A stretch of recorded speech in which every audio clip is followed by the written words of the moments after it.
Hello and good afternoon. I'm Jules.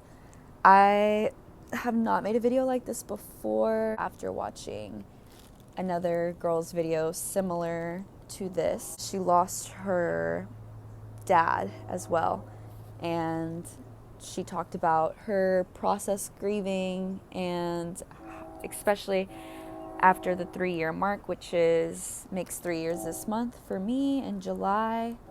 My dad passed away 3 years ago. I think I'm gonna ganja up real quick and then eat my donut as well that I got.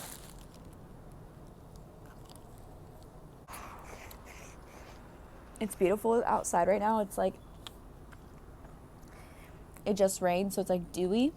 I don't know if I should be doing this video outside because there's so many contributing sounds. But I think I'm just gonna do it regardless.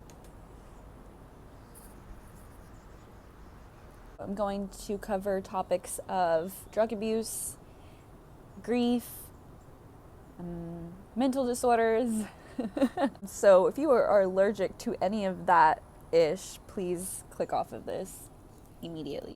First and foremost, I am making this video for me, myself, and I. A sensitive topic for me, vulnerable thing to open up about, especially on the internet. These past 3 years, I have shared my story on TikTok. I posted a accumulation of maybe 10 to 15 videos surrounding my dad's passing. So I'm very vocal about his death. I tried to be very honest about where I am as far as grieving stages. This video is, though it is for myself, it's also for people who can relate or find some sort of comfort out of knowing they're not alone in their thoughts, you know? Everybody suffers loss, so we're not alone in that way, right?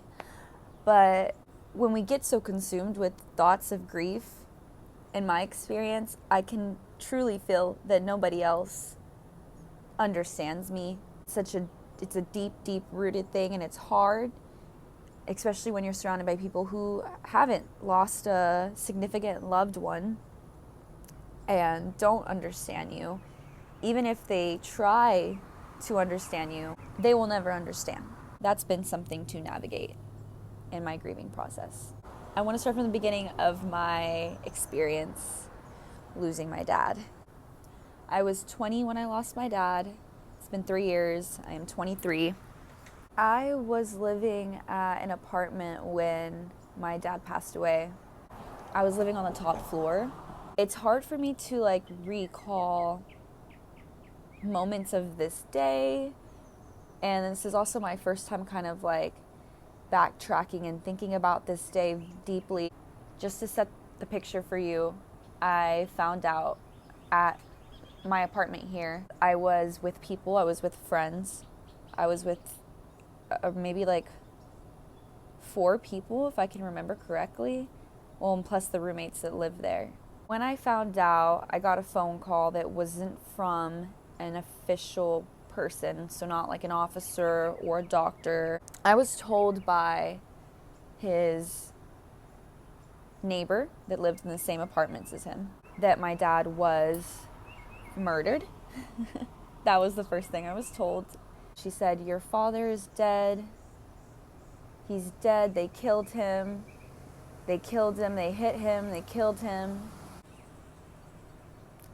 This is a lot to share, you know? And it's not that it makes me uncomfortable. And not to get too into detail because I don't think it needs to be. When I found out that he passed away, I was under the impression it was a homicide. I later found out they ruled his death an accidental death, drug abuse from fentanyl-laced drugs. I don't need to get too in detail about what specifically things were, but let's just say he overdosed. For everyone's individual grieving experience, you immediately go into a state of shock, right? That's a universal experience, at least what I've talked to my friends that have grieved, and we've all said, like, kind of just feels like the first few months are shocking. My friend once told me, like, yeah, like one day I felt like he was just gonna like walk into the house, or I was gonna see him again, like he's just been gone for so long. I could relate so hard to that because there was a period of time in my life where my dad had gone to prison. I didn't hear from him. I was not speaking to him, did not see him, and almost an entire 2 years went by, and I got to see my dad again. Especially where I'm at in my grieving stage, with it being 3 years, I'm having this recognition that there is no comeback. This was the end. When he died, he died 3 years ago. 3 years ago, he died. My dad died 3 years ago. Years. Going from the initial shock, I instantly just was trying to figure everything out. How he died, if somebody killed him, because there was a theory that he was killed. I mean, that consumed me for a little bit until all hell broke loose. Looking back at these past 3 years, I have changed into a completely different person. I don't know if that's just due to my dad's passing, or these are pivotal moments in my life where I am changing. When I went to therapy, a little after my dad passed away, I got therapy, and I was able to talk to the therapist a little bit about my grief and get some insight. And also I was seeking just clarity. There was this breakthrough I experienced with her, an emotional like release that I was unable to process a little on my own, but it was feeling like I knew the answers, deep rooted, just needed to work through them. I was telling her how I'm experiencing these hateful things towards my dad. Specifically, I was struggling with being mad at my dad for drug abusing. This is something that's really hard to talk about because people are judged. I don't judge my dad. Like, I'm at a point in my grief where he's just a human and I can't be mad at him. And obviously the feelings I feel are valid. Everything I felt then, I was just confused. If I could look back and tell myself anything, I was spiraling in my brain, like so confused and in shock, trying to figure out how I felt. I should have just let myself be sad. Because in the end, like, anger is sadness. Like, the anger I feel towards my dad, I'm just sad that he's not here and that I can't be angry at him, if that makes any sense. I'd rather have my dad and be mad at him than not have my dad at all whatsoever. My experience with love now that I lost someone who I loved with my entire soul and admired and I was inspired by. After losing somebody like that, I had this relationship with love that seemed to be more deep and emotional. Makes me still feel like I cannot lose people that I love. And in any context, try my hardest with relationships and friendships to make things work because I'm scared that one day I could just lose you and regret not having that time. And human connection is something I've really, really tuned in on because of my dad and because I lost him, and he was someone who spiritually understood me. He was somebody who would touch people's hearts, you know? I think, and I look at that as my job now.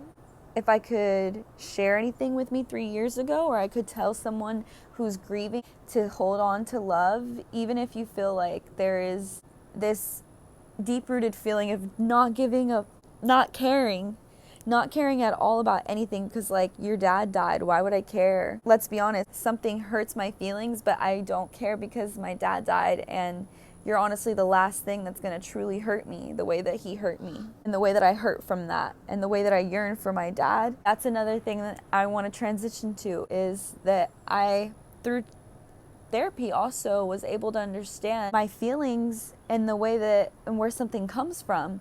I was never sad about that. I was sad about my dad dying, or it triggered my sadness. And this deep-rooted sadness is truly that I don't have my dad to talk to. There's things that I want to share with him, and reasons why I can't enjoy things sometimes is because he's not there, and they're like major stepping stones in my life. Next week I graduate and he won't be here to experience that. It's a constant battle.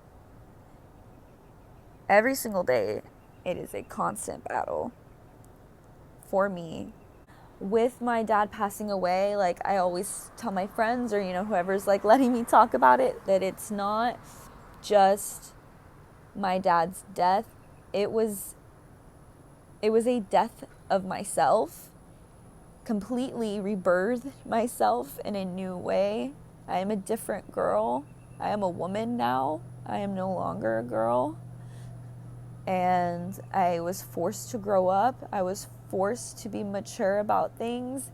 And I was also next of kin, so I had to clean out his apartment. It really does do something inside of your brain. When this happened, I could feel something in my brain, almost like a trigger or a switch, something that would change forever. Maybe I'll make a part 2. I just don't know that I could make a short video, but you have a great rest of your day. Thank you for watching.